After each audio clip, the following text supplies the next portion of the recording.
Pois a idea de facer o galego unha oportunidade, que por un lado se pode ler o galego unha oportunidade e se lle dá esa volta máxicamente se converte en el gallego, é unha oportunidade.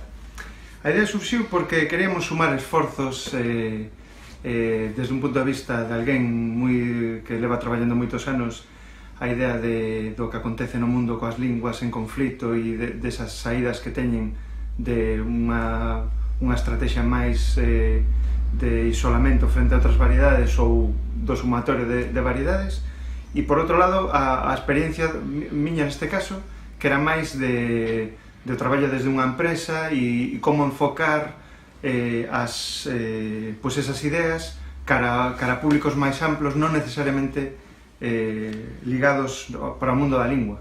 E entón eso foi un pouco a idea pola que dixemos, pois vamos sumar esforzos, vamos ver o que tú podes aportar, o que podo aportar, e de feito, os capítulos, que en total son 10 capítulos, creo que un día quedáramos, dividíramos 5 para ti, 5 para min, decidimos os títulos e comezamos a desenvolver.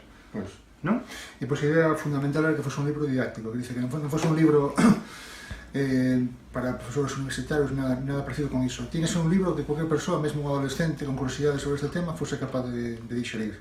Por iso o libro ten bastantes indicazóns, está estruturado dunha forma que permite que unha persoa con 16, 17 anos sexa capaz de aproveitar ao máximo.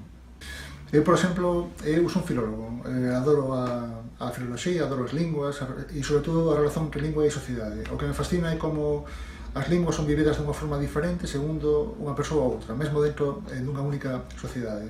Entón, realmente, o meu foco é como as persoas ven a lingua galega, como a usan, cando a usan, cando non a usan, cando a repudían, cando senten orgullo por ela.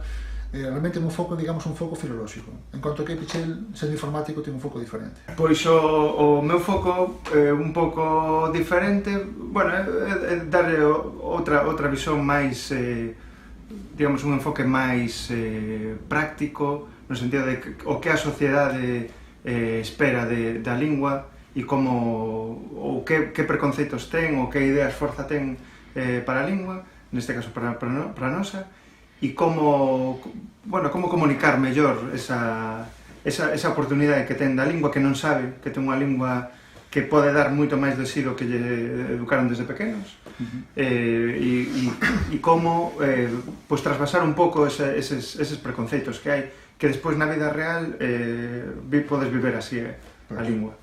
Basicamente, os galegos somos educados desde muitísimo tempo en que a lingua de Galiza é local, só se fala na Galiza, por tanto só se fala na España, que vale para o que vale, que pouco, para moitas cousas que non serve, e tamén somos educados no sentido de que está misturada co español, e iso é inevitable, non? Ten que ter a mesma ortografía que o español, ten que ter moita fraseoloxía do español, e iso é inevitable. Somos educados nunha visión limitada da lingua.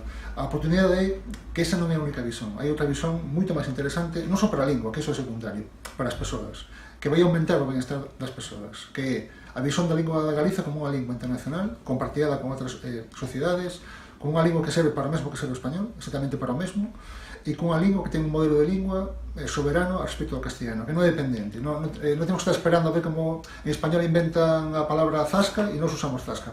Non fai falta iso. Quer dizer, é unha lingua soberana respecto ao castellano. Esa é outra visión da lingua galega, esa é a oportunidade. Unha lingua sin límites. Para min é moi relevante a idea que temos sobre a lingua, como a idea que recibimos na educación, polos medios de comunicación, polas institucións, como de tal maneira é o que condiciona toda a nosa visón sobre un material lingüístico, neste caso sobre a nosa lingua, o poder que ten iso, de tal maneira que somos absolutamente conscientes, e non sabemos por qué, que o castellano é unha lingua con moitísimas oportunidades internacionais, ainda que, vamos, nunca estivéramos no Ecuador, en Colombia, en Argentina, e de feito, con moita máis probabilidade, temos ido moito máis veces a Portugal que todos eses países. Sin embargo, como ese poder educativo, como fai que mesmo contraríe a nosa experiencia. A nosa experiencia é ir a Portugal, que está moito máis perto que Ecuador, moito máis perto que México ou moito máis perto que Argentina. E, sin embargo, nunca reparamos niso. Nunca reparamos porque realmente non fomos educados niso. é unha cuestión de educación, que o galego é unha lingua que atravesa o Miño e vai de norte para sur e de sur para norte, de formas diferentes, como acontece en todas as linguas. Todas as linguas teñen diferenzas, só que só para o caso galego vémolo como un problema, e sin embargo para o caso do castellano vémolo como unha oportunidade. Pois era un pouco a idea, levar o galego é iso que aplicamos para o castellano. O galego é unha oportunidade da mesma maneira que as oportunidades internacionais que pode ter outra lingua como o castellano, o inglés, o francés, ou outras linguas. Este libro pode ser lido de dúas formas. Pode ser lido na versión original, unha versión en galego internacional, en portugués, ou pode ser lido en castellano. Por que fixemos este libro nun formato bilingüe? Porque os galegos somos educados para non ser capaces de ler un libro en portugués, en galego internacional. Depois de 30 anos de políticas lingüísticas, depois de 30 anos de lingua galegas no ensino obrigatorio, o certo é que non somos educados para ler isto. O día que non faga falta facer libros deste tipo nun formato bilingüe, ese día a lingua de Galiza terá avanzado moitísimo.